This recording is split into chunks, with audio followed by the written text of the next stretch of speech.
Good evening. Tonight we're going to discuss states of matter. When discussing the states of matter, we have to remember the kinetic theory of matter, which tells us that matter is made up of particles that are in continual random motion. Based on that theory, we could separate matter into three different states. Actually four, but we're only going to talk about three this year. And the state of matter of each substance is based upon the particle arrangement, the amount of energy of the particles, and the distance between them. As the particles that make up a particular piece of matter gain and lose energy, the motion of the particles, the arrangement, and the distance between those particles changes. And we'll see that in a couple minutes when we look at the three different states of matter that we're going to be discussing this year.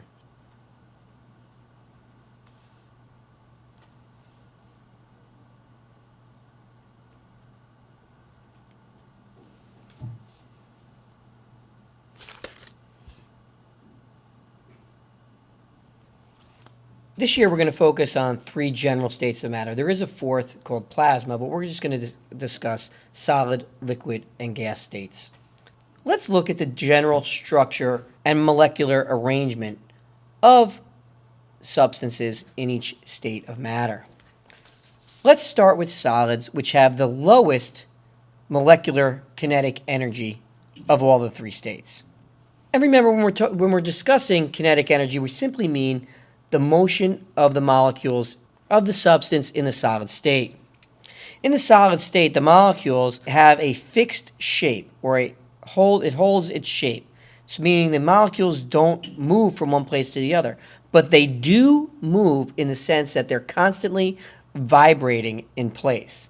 The molecules are fixed in position and close together.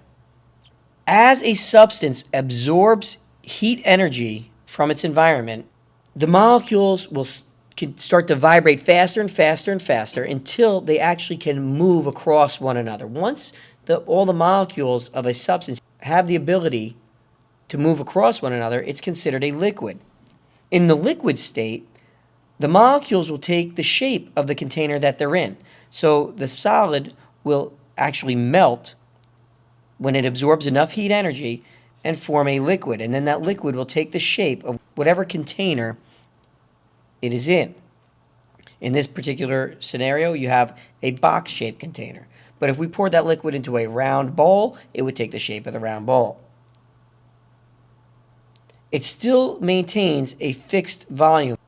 The molecules are still close together, but they're not fixed, meaning, like we said, they're not vibrating. They're basically rolling across one another in all different directions. If you've ever put food dye in a glass of water, you can actually see as the food dye circulates and moves amongst the rolling water molecules in the liquid state.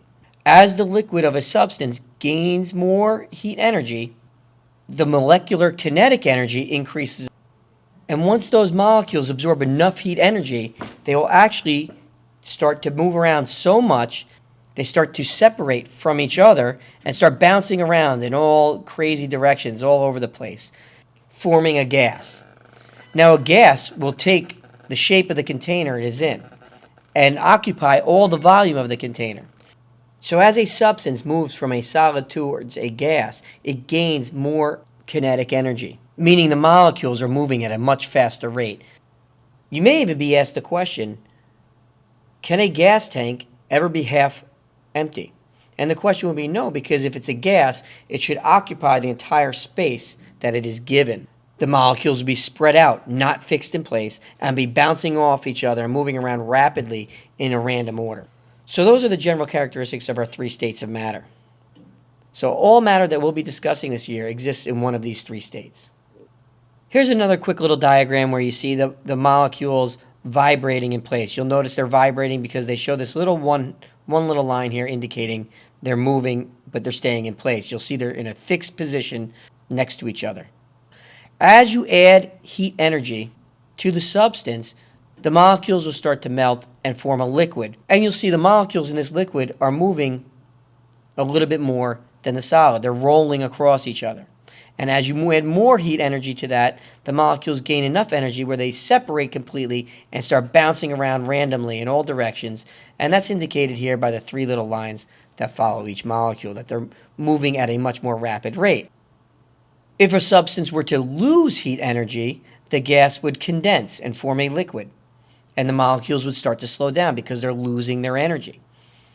If they continued to lose their energy, they would freeze and form a solid.